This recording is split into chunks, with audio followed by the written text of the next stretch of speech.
I'm picking up within ECFR Part 1026.4 regarding finance charge in the general section of the Truth in Lending Act, defining finance charge as the cost of consumer credit as a dollar amount. It includes any charge payable directly or indirectly by the consumer and imposed directly or indirectly by the creditor as an incident to or a condition of the extension of credit. It does not include any charge of a type payable in a comparable cash transaction. Charges by third parties. The finance charge includes fees and amounts charged by someone other than the creditor unless otherwise excluded under this section if the creditor, one requires the use of a third party as a condition of or an incident to the extension of credit, even if the consumer can choose the third party, or 2, retains a portion of the third party charge to the extent of the portion retained.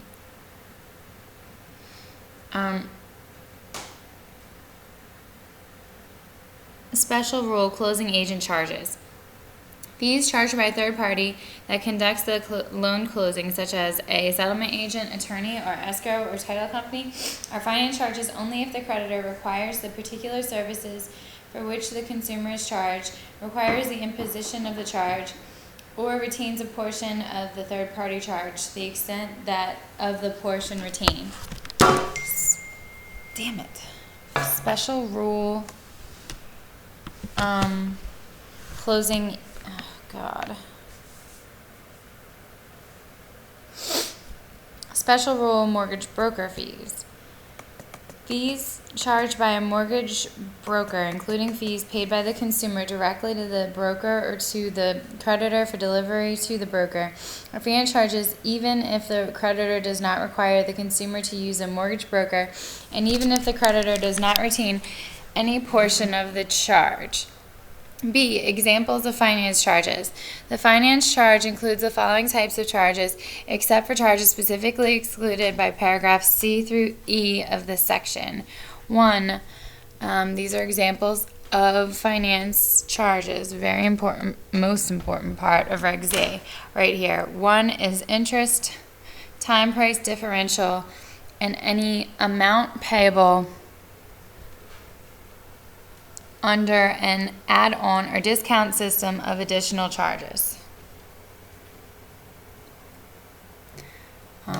2, service, transaction, activity, and carrying charges, including any charge imposed on a checking or other transaction account to the extent that the charge exceeds the charge for a similar account without a credit feature. 3, points, loan fees, finder's fees, and similar charges. 4, appraisal, investigation, and credit report fees. Premiums or any other charges for any guarantee or insurance protection protecting the creditor against the consumer's default or other credit losses. 6, charges imposed on a creditor by another person for purchasing or accepting a consumer's obligation if the consumer is required to pay the charges in cash as a addition to the obligation or as a deduction from the proceeds of the obligation. 7, premiums or other charges for credit, life, accident, health, or loss of income insurance written in connection with a credit transaction. 8, premiums for other charges for insurance against loss or damage to property or against liability arising out of the ownership or use of property written in connection with a credit transaction. 9, discounts for the purpose of inducing payment by a means other than the use of credit. 10, charges or premiums paid for debt cancellation or debt suspension coverage written in connection with a credit transaction, whether or not the coverage is insured under applicable law. C is charges excluded from the finance charge. The following charges are not finance charges. That's application fees charged to the applicant for credit whether or not credit is actually extended. Charges for actual unanticipated late payment, for exceeding a credit limit, or for delinquency, default, or a similar occurrence. 3. Charges imposed by a financial institution for paying items that overdraw an account, unless the payment of such items and the imposition of the charge were previously agreed upon in writing. 4. Fees charged for participation in a credit plan, whether assessed on an annual or other periodic basis. 5. Seller's points. 6. Interest forfeited as a result of an interest reduction required by law on a time deposit used as security for an extension of credit. 7. Real estate related fees. The following fees in a transaction secured by real property or in a residential mortgage transaction if the fees are bona fide and reasonable in amount. I. Fees for title examination, abstract of title, title insurance, property survey, and similar purposes. And 2. Fees for preparing loan-related documents such as deeds, mortgages, and reconveyance or settlement documents. 3. Notary and credit report fees. 4. Property appraisal fees or fees for inspections to assess the value or condition of the property if the service is performed prior to closing, including fees related to pest infestation and flood hazard determinations. 5. Amounts required to be paid into escrow or trustee accounts if the amounts would not otherwise be included in the finance charge.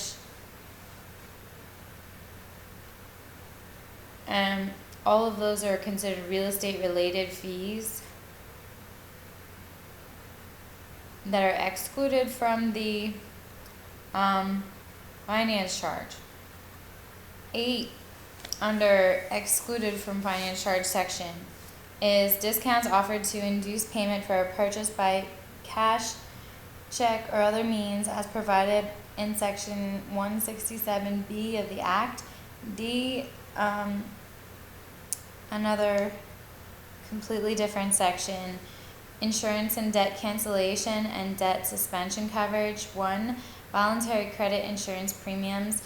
Premiums for credit, life, accident, health, or loss of income insurance may be excluded from finance charge if the following conditions are met. And those following conditions are 1 through 3 at this point. 1. The insurance coverage is not required by the creditor, and this fact is disclosed in writing. 2. The premium for the initial term of insurance coverage is disclosed in writing if the term of insurance is less than the term of the transaction. The term of insurance also shall be disclosed.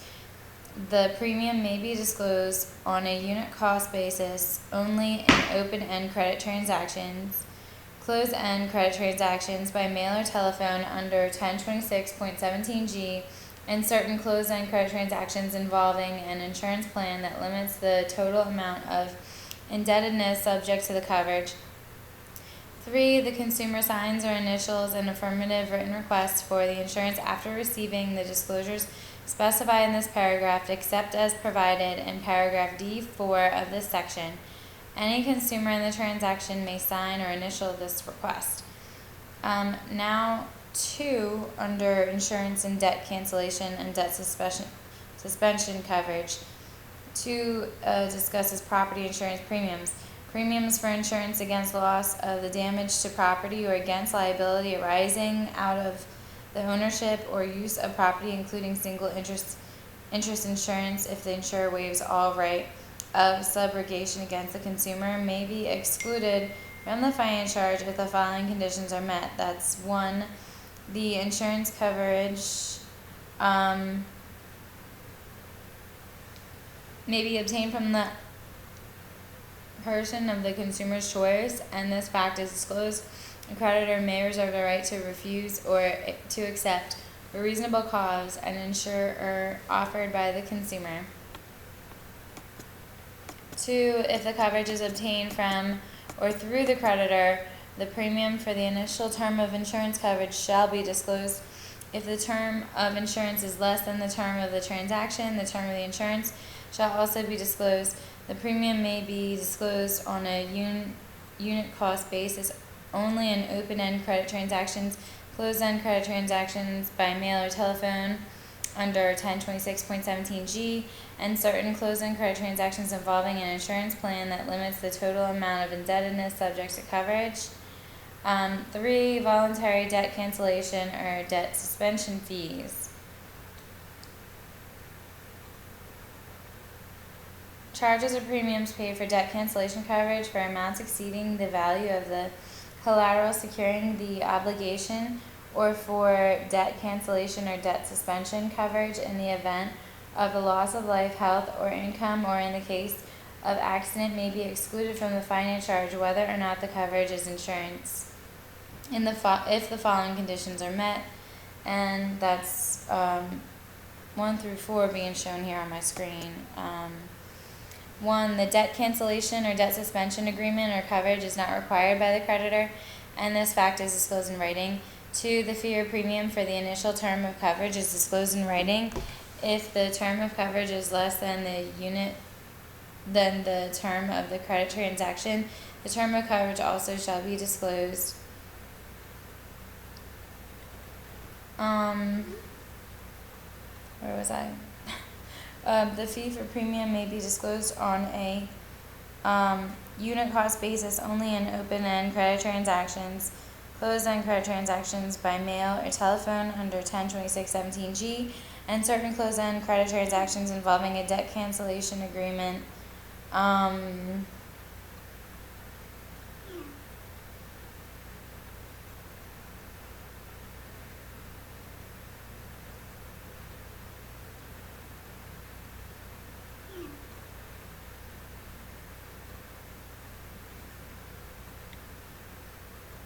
What was I saying? I completely lost my spot. The fee, so this is one of the conditions that have to be met for voluntary debt cancellation or debt suspension fees to be not included in finance charge, and that would be 2, the fee or premium for the initial term of coverage is disclosed in writing. If the term of coverage is less than the term of credit transaction, the term of coverage also shall be disclosed. The fee or premium may be disclosed on a unit cost basis only in open-end credit transactions, closed-end credit transactions by mail or telephone under 1026.17G, and certain closed-end transactions involving a debt cancellation agreement that limits the total amount of indebtedness subject to coverage. 3rd, the condition, the following are disclosed as applicable for debt suspension coverage: that the obligation to pay loan principal and interest is only suspended, and that interest will continue to accrue during the period of suspension. And 4th, the consumer signs or initials an affirmative written request for coverage after receiving the disclosure specified in this paragraph, except as provided in paragraph D4 of this section. Any consumer in the transaction may sign or initial their request. For telephone purchases, and this is still under like pretty much the last section, which is the insurance section.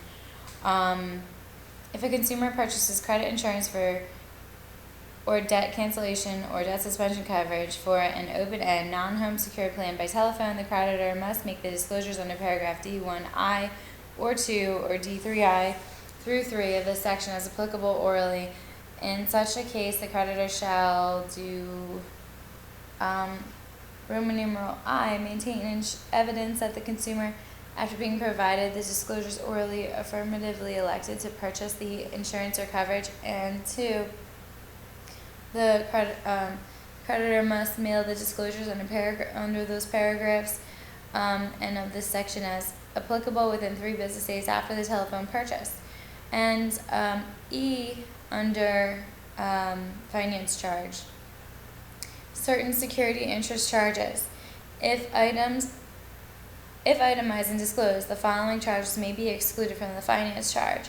And you have 1 through 3. 1, taxes and fees prescribed by law that actually are or will be paid to public officials for determining the existence of or for perfecting, releasing, or satisfying a security interest.